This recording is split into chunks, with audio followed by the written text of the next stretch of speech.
Hello students, 8वीं chapter का part D अभी हम पढ़ेंगे।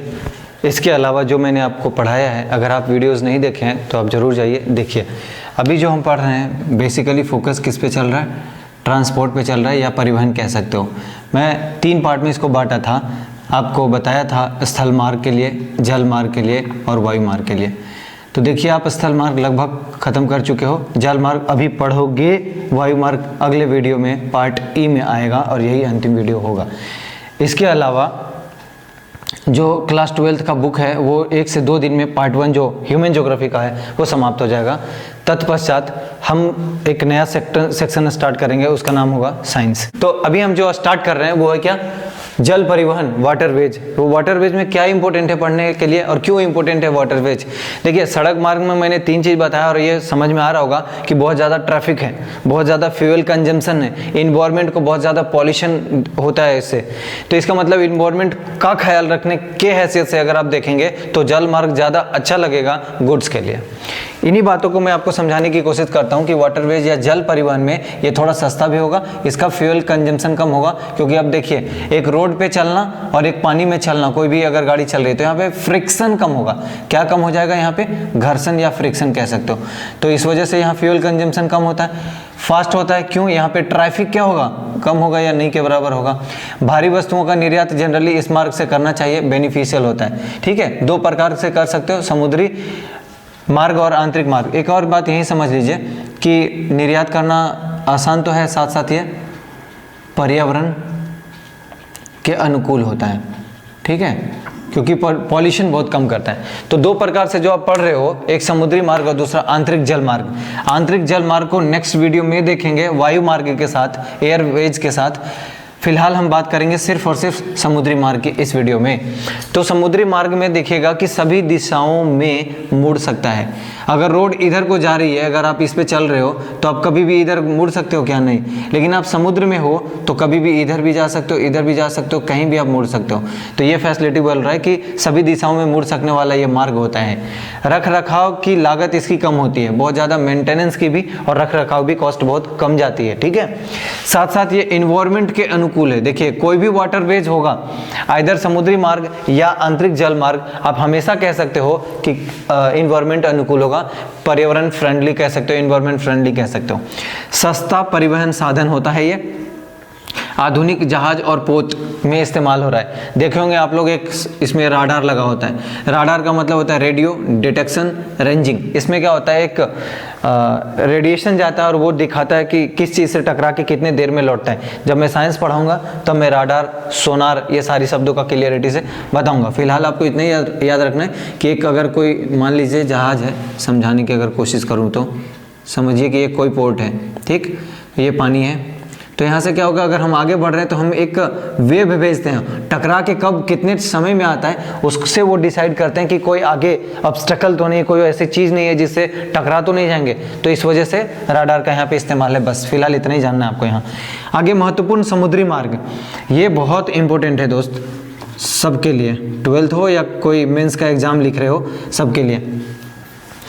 महत्वपूर्ण समुद्री मार्ग में आपको देखिए 5 मार्ग को जानना है। ठीक है, पहली उसमें से है उत्तरी अटलांटिक समुद्री मार्ग। ये देखिए शब्दों को आप समझिएगा, अटलांटिक तो बोल रहा है लेकिन अटलांटिक में नॉर्थ और साउथ 2 है, लेकिन क्लियर कर दिया है ये उत्तरी अटलांटिक समुद्री मार्ग।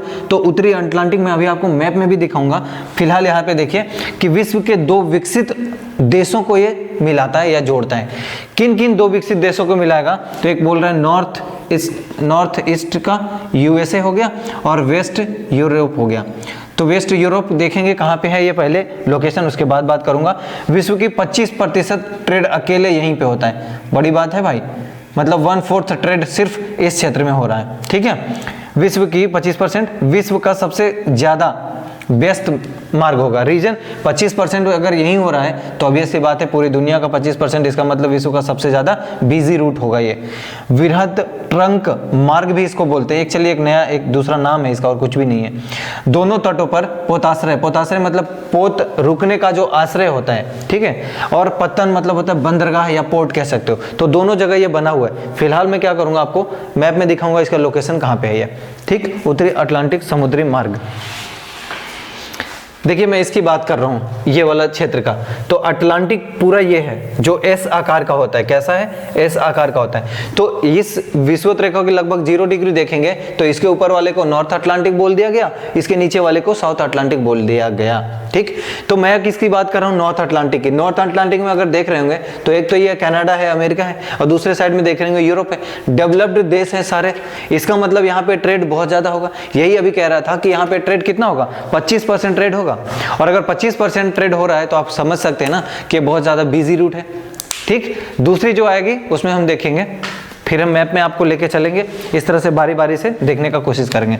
अगला क्या है? भूमध्य सागर या भूमध्य सागर हिंद महासागर, ये दोनों जुड़ा हुआ है। भूमध्य सागर हिंद महासागर समुद्री मार्ग, इसका मतलब ये इंडिकेशन दे रहा है कि भूमध्य सागर से होते हुए हिंद महासागर तक जो जाएगा मार्ग वो कहलाएगा भूमध्य सागर हिंद महासागर समुद्री मार्ग। तो इसके बारे में मैं यहाँ से बताना शुरू किया हूँ। देखिए हॉटलैंड, प्राचीन सभ्यता में भी देखे होंगे कि हृदय स्थल माना जाता था किसको? भूमध्य सागर हिंद महासागर को। क्यों हार्टलैंड मानते थे? क्योंकि उस क्षेत्र में 3 महाद्वीपों को ये जोड़ता है। जब आप ओटोमन साम्राज्य, रोमन साम्राज्य हिस्ट्री में पढ़ोगे तब भी आप देखोगे कि रोमन साम्राज्य 3 महाद्वीपों में फैला हुआ एक साम्राज्य था, बहुत विशाल साम्राज्य माना जाता था। क्यों? क्योंकि एक अफ्रीका को जोड़ेगा, एक यूरोप को जोड़ेगा और एक एशिया को जोड़ेगा। इतना विकराल मतलब विशाल कोई सभ्यता नहीं देखने को मिली थी जैसा उस समय रोमन साम्राज्य था। फिर भी अब देखिए, तो इसको हृदय स्थल बोलेंगे। आपको दूसरी बात जो बताना चाह रहा हूं कि अत्यधिक देशों को और लोगों को यह जोड़ता है। क्यों दोस्त? अभी मैंने बताया ना कि 3 महाद्वीप को जोड़ता है, तो अभी ऐसी बात है अत्यधिक देशों को जोड़ेगा। जब मैं अभी मैप के पास आपको लेकर चलूंगा तो मैं देश का नाम गिना दूंगा। महत्वपूर्ण पोर्ट्स यहाँ पे कौन कौन है? पोर्ट सईद, जस्ट जो आपका ये क्या बोलते हैं, स्वेज नहर, स्वेज नहर के जस्ट ऊपर वाला जो पोर्ट है उसको बोलते हैं पोर्ट सईद। अदन और मुंबई और कोलंबो, कोलंबो जो श्रीलंका का है। तो ये सारे को ये क्या करता है? कनेक्ट करते हुए हिंद महासागर की तरफ बढ़ता है। अभी देखिए भूमध्य सागर स्वेज नहर से होते हुए भूमध्य सागर देख चलिए, भूमध्य सागर से पहले देखेंगे जिब्राल्टर स्ट्रेट है। उस जिब्राल्टर स्ट्रेट मतलब यूरोप से एंट्री लेंगे, आप आएंगे भूमध्य सागर, वहां से जाएंगे स्वेज नहर, स्वेज नहर से जाएंगे आप लाल सागर, लाल सागर से होते हुए आप निकलेंगे हिंद महासागर, और हिंद महासागर में जाकर आप ट्रेड कर सकते हो, व्यापार कर सकते हो। ये पूरी रूट जो बनी हुई है ये स्वेज नहर के निर्माण के कारण संभव हो पाया। और अगर मैं स्वेज नहर की बात करूं तो स्वेज नहर का निर्माण सबसे पहले 1869 मतलब 1869 में किया गया था ये, और इसके बाद से लगातार व्यापार करना आसान हो गया। कैसे आसान हो गया मैं मैप में ही समझाऊंगा आपको, लेकिन एक और बात देख लीजिए, यहाँ अफ्रीका में खनिज संसाधन अत्यधिक है। और अफ्रीका किससे जुड़ रहा है? अभी बताया 3 महाद्वीपों में जोड़ने में से एक अफ्रीका भी आता है। तो यहाँ से खनिज संसाधन होने के कारण, कल भी बता रहा था आपको कि सोना, डायमंड, कॉपर, ये सारी चीजें मिलती है। तो लगातार लोग क्या कर रहे हैं, यहाँ से ट्रेड को बढ़ावा देने के लिए रूट का मतलब अलग अलग मार्ग बनाया जा रहा है। वाणिज्यिक कृषि और पशुपालन को भी ये जोड़ता है। ठीक है, साथ साथ अगर देखेंगे वेस्ट यूरोप को, वेस्ट अफ्रीका को, साउथ वेस्ट अफ्रीका को, साउथ ईस्ट एशिया को, और न्यूजीलैंड और ऑस्ट्रेलिया दैट इज ओशनिया, इन सबको वो एक साथ कनेक्ट करता है। इसका मतलब यहाँ पे व्यापारिक मार्ग कम नहीं है, बहुत ज्यादा है। जो मैं अभी बोला हूँ वो आप मैप में देखिए अभी, ठीक है, उससे क्लियरिटी ज्यादा होगा आपका। सबसे पहले मैंने क्या बताया कि इस जो अमेरिका के साइड है या यूरोप है, यहाँ पे देखिएगा पहले क्या होता था, व्यापार के लिए हम ये रूट को फॉलो करते थे यहाँ से, ठीक है, केप ऑफ गुड होप यहाँ पे अंतिम बिंदु होता है अफ्रीका का, इस तरह से हम क्रॉस करके भारत को आते थे या इधर को जाते थे।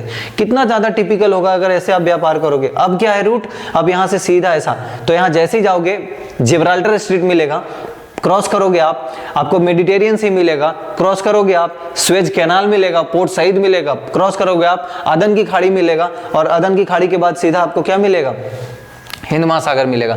अब देखिए हिंद महासागर पहुंचने के बाद बहुत सारा आपके ऑप्शन है, या इधर न्यूजीलैंड चले जाइए, ऑस्ट्रेलिया चले जाइए, साउथ ईस्ट एशिया चले जाइए। बार बार मैं आपको कहता हूं कि एक आसियान संगठन है, और ये आसियान संगठन इस क्षेत्र में व्यापार को बढ़ावा देता है। आसियान में 10 देश हैं, कौन कौन है मैं जब पॉलिटी 12th क्लास पढ़ाऊंगा बाकायदा एक एक करके सारे ऑर्गेनाइजेशन का नाम आपको बताता चलूंगा। तो फिलहाल देखिए कि ये इससे क्या हुआ, इस रूट को खुलने से व्यापार का बहुत ज्यादा मतलब बढ़ावा मिला। अब जो मैं कह रहा था कि 3 द्वीपों में कैसा रोमन साम्राज्य का था, ये है ना मेडिटेरियन सी, इस मेडिटेरियन सी के ऊपर क्या है, यूरोप, इसके नीचे क्या है, अफ्रीका, इसके राइट साइड क्या है, एशिया, है ना, 3 महाद्वीपों को जोड़ता हुआ।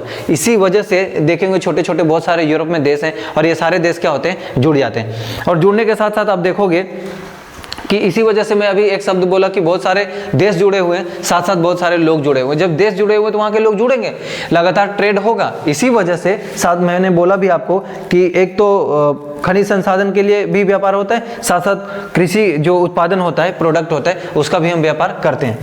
तीसरा क्या है आपका उत्तमाशा अंतरिप, ठीक है, और ये तीसरा कहाँ बता रखा हूँ मैं, यहाँ पे, ठीक। तो चलिए उत्तमाशा अंतरिप समुद्री मार्ग, एक शब्द देखिए उत्तमाशा, इसको आपको इतना सा बस दिमाग में रखना है कि ये किस क्षेत्र की बात कर रहा है, अटलांटिक क्षेत्र की बात कर रहा है। तो अटलांटिक क्षेत्र एक्चुअली ये भी एक व्यापारिक मार्ग होगा, ठीक है। तो व्यापारिक मार्ग होगा, किसके किसके बीच होगा, देखिए वेस्ट यूरोप में थोड़ा कम ही है, लेकिन वेस्ट अफ्रीका में ज्यादा है, और आप कह सकते हो कि साउथ वेस्ट अफ्रीका और ज़्यादा इन्वॉल्व होगा। अगर मैप में आपको समझाऊंगा तो एक लगेगा कि हाँ वाजिब बात है। साथ साथ ये साउथ अमेरिका से जोड़ता है, उसके अगर देशों की मैं बात करूं तो इसके 3 देश जुड़ते हैं, अर्जेंटीना, उरुग्वे और ब्राज़ील, ठीक है। अब देखिए तो आपको समझ में आ गया होगा, ठीक है एक व्यापारिक मार्ग तो है, और किसके किसके बीच व्यापार हो रहा है, तो ये आप देख चुके कि इन दोनों के बीच हो रहा है। तो यहाँ से कितने देश, यहाँ से कितने देश। अब समझिए व्यापारिक मार्ग है, लेकिन व्यापार क्या होता है दोस्त, कम होता है। सवाल उठता है कि ऐसा क्यों, क्योंकि बोल रहा है कि एक ही तरह की प्राकृतिक संसाधन उपलब्ध है यहाँ, एक ही तरह की प्राकृतिक संसाधन उपलब्ध होने के कारण क्या समस्या आने वाली है, एक ही तरह का वस्तुओं का उत्पादन होगा। भाई साहब जिस टाइप का आपका रॉ मटेरियल मिलेगा उसी टाइप का तो आप प्रोडक्ट बनाओगे ना। इसी वजह से वस्तुओं में बहुत ज्यादा समानता है, और चूंकि वस्तुओं में समानता है तो व्यापार संभव नहीं होता। जैसे आप जहां भी रह रहे हो, मान लो कि आपका पड़ोसी वाला घर, उसके पड़ोसी वाला घर, या पूरा आपका जिला, या पूरा आपका राज्य, या पूरा आपका देश एक ही जैसा प्रोडक्ट बनाएगा, इसका मतलब सब कोई मार्कर बना रहा है सपोज। तो ये मार्कर आप बोलिएगा भैया मार्कर लोगे, मार्कर लोगे, कोई बोलेगा भाई मेरे से ही ले ले, मैं तो खुद बना रहा हूँ। उसके पास जाओगे वो भी बोलेगा मैं बना रहा हूँ। इसका मतलब आपका ट्रेड नहीं हो पाएगा। इसी वजह से इनमें समानता होने के कारण यहाँ पे व्यापार कम हो जाता है। लेकिन लाजमी है आपके दिमाग में आ रहा होगा, ये तो बता दो कि व्यापार कम क्यों होता है। जरूर बताऊंगा। आप देखिए पढ़े होंगे शुरुआती दौर में कि एक होता था पेंजिया और एक होता था पैंथालसा। इसको हम क्या बोलेंगे, जो स्थल वाला भाग है, क्या है स्थल वाला भाग को बोलते हैं हम पेंजिया, और इसको बोलते हैं हम पैंथालसा। आपको याद होगा वेगनर, अल्फ्रेड वेगनर 1912 में उन्होंने एक महाद्वीपीय विस्थापन सिद्धांत दिया था। बाद में वही जाकर प्लेट टेक्टोनिक थ्योरी का उत्पादन करेगा, फिर हम वहां पे बात करेंगे जब 11th क्लास का ये टॉपिक है। फिलहाल तो हम देखते हैं पेंजिया। पेंजिया क्या है, स्थल वाला भाग है दोस्त, और पैंथालसा क्या है, ये पानी वाला भाग है या जल वाला भाग है, ठीक है।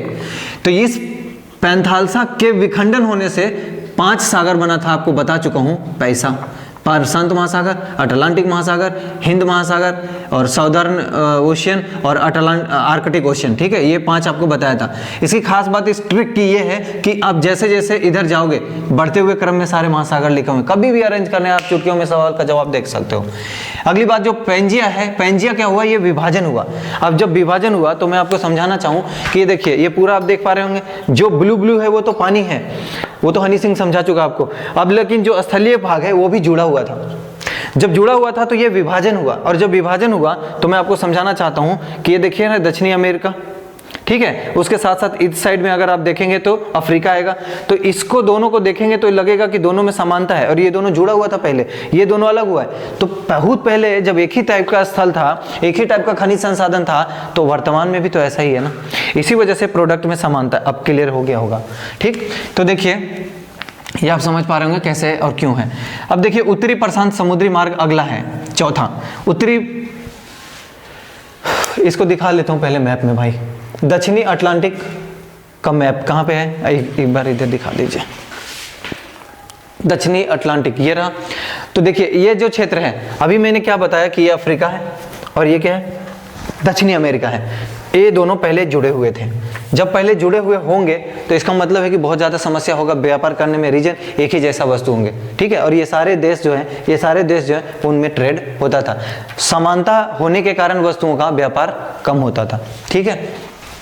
अब आइए उत्तरी प्रशांत समुद्री मार्ग, उत्तरी अमेरिका, ठीक है, का पश्चिमी तट और एशिया का पूर्वी तट के बीच में व्यापार होता है। जैसे याकोहामा जापान में है, संघाई चाइना में है, हांगकांग खुद एक देश है, फिलीपींस की राजधानी मनीला और सिंगापुर। अब देखिए इधर तो ये हो गया एशिया का कुछ बंदरगाह, और उत्तरी अमेरिका का पश्चिमी तटीय बंदरगाह अगर देखेंगे तो वैंकूवर हो गया, सिएटल हो गया, सैन फ्रांसिस्को। वैंकूवर आपको बताया था कनाडा में है, बाकी सिएटल और सैन फ्रांसिस्को दोनों अमेरिका में मिलेगा। तो मैं किस बारे में इसका बात कर रहा हूँ आपको समझाना चाहता हूँ फिर से एक बार मैं आपकी सहायता से। अब आप देखिए ये जो बात है सबसे पहले तो ये अगर आप मैप देख रहे होंगे, एक्चुअली मैप ऐसा फोल्ड किया हुआ है। तो जब फोल्ड किया हुआ भाग की मैं बात करूं प्रशांत महासागर साइड की, तो देखिए ये जो क्षेत्र आप देख पा रहे हैं ये क्षेत्र की मैं बात कर रहा हूं। इसका मतलब ये दक्षिणी अमेरिका है और ये उत्तरी अमेरिका है। इधर जो प्रशांत महासागर है ये है। तो इधर से जो व्यापार होगा किधर को हम पहुंचेंगे, तो देख रहे होंगे आप एशिया की तरफ पहुंचेंगे, ऑस्ट्रेलिया की तरफ पहुंचेंगे। तो इसी की मैं बात कर रहा था कि इधर व्यापार जो होगा वो पूरी उत्तरी समुद्री मार्ग कहलाएगा, इधर का पूरा क्षेत्र को। ठीक, अब आइए, ठीक है। अब लास्ट बचा हुआ क्या, पांचवा, दक्षिणी प्रशांत समुद्री मार्ग। तो उत्तरी क्षेत्र में आपने देखा कि एशियाई का पूर्वी भाग है, लेकिन दक्षिणी क्षेत्र में जो देखोगे, जो अभी मैं ऑस्ट्रेलिया की बात कर रहा था, वो सबसे व्यापार होगा। मतलब वेस्ट यूरोप और नॉर्थ अमेरिका के बीच में, साथ साथ ऑस्ट्रेलिया और न्यूजीलैंड जो नीचे का क्षेत्र है। ठीक है। अब देखिए पनामा कैनाल का बहुत इंपॉर्टेंट भूमिका होता है, पनामा नहर उससे जोड़ता है उसको। होनोलुलु एक बंदरगाह है यहाँ पे, बहुत ज़्यादा इंपॉर्टेंट है ये भी। और अगर देखेंगे साउथ पैसिफिक सागर में, तो ये होनोलुलु का जो बंदरगाह है हवाईयन द्वीप के ऊपर, यूएसए का इसके ऊपर कब्जा है, इसका बड़ा इंपॉर्टेंट रोल होता है इस क्षेत्र में। ठीक है। अब एक बात और समझिए, तटीय नौ परिवहन, मतलब कोस्टल जो क्षेत्र होता है जिसका, वो इस क्षेत्र में व्यापार कर पाता है ज़्यादा से ज़्यादा। ठीक है। अब देखिए लंबी कोस्टल एरिया है, ठीक है, जिसका लंबी कोस्टल एरिया है वो देश ज़्यादा व्यापार करता होगा, जैसे यूएसए हो गया, चाइना, इंडिया और यूरोप का सेंगेन देश। देखिए एक वहाँ पे जब यूरोपियन यूनियन था, एक सेंगेन वीजा चलता था। सेंगेन वीजा के कारण क्या होता था, जितने भी यूरोपियन यूनियन में शामिल देश होते हैं वो एक दूसरे के यहाँ एक वीजा लेके सारे यूरोप घूम सकते हैं, तो उसी को बोलते हैं सेंगेन वीजा, उसी से नाम आया सेंगेन देश। तो जो भी सेंगेन वीजा वाले देश होंगे वो उसकी बात हो रही है। अब देखिए एक देश की तटीय मार्गों से अन्य देश की तटीय मार्गों को ये जोड़ता है। क्यों? क्योंकि आपका यहाँ पे ट्रेड हो सके सक्सेसफुल। स्थल मार्ग पर परिवहन को कम करने में सहायक होता है। देखिए अगर ये जल मार्ग को बढ़ावा दे रहे हो तो अब ये सी बात है स्थल मार्ग पर आप कम बल दोगे, इसका मतलब यहाँ पे लाभ ज़्यादा होगा, क्योंकि इसका परिवहन जो जल का परिवहन है अभी आपको बना है, इसका बेनिफिट क्या क्या है। नौ परिवहन नहरें जो मानव निर्मित हैं, दो ही परिवहन को आपको जानना है इस वाले में कि कौन कौन सा ऐसा नहर है, पोर्ट है। ठीक है, सॉरी कैनाल होता है, पोर्ट नहीं होता। अब देखिए स्वेज है एक, और स्वेज है तो इसको हम डिटेल से पढ़ेंगे कि कब बना। 1869 में निर्माण किया गया। भूमध्य सागर और लाल सागर को ये जोड़ता है। 160 किलोमीटर लंबी है, 11 से 15 मीटर की ये गहरी है और यूरोप को एशिया से जोड़ता है। और ट्रेड को ये क्या करता है, फास्ट बनाता है। कैसे ट्रेड को फास्ट बनाता है अभी आपको मैं समझा ही रहा था, तो दोबारा मैप देखने की जरूरत नहीं है। देखिए पनामा क्या करता है, नॉर्थ अमेरिका और साउथ अमेरिका को जोड़ता है, लेकिन अटलांटिक और पैसिफिक महासागर को अलग करता है। मात्र 72 किलोमीटर लंबी है ये, और यहाँ पे ट्रेड बहुत ज़्यादा होता है और टाइम बहुत कम लगता है, इसी वजह से इसका बेनिफिट ज़्यादा है यहाँ पे।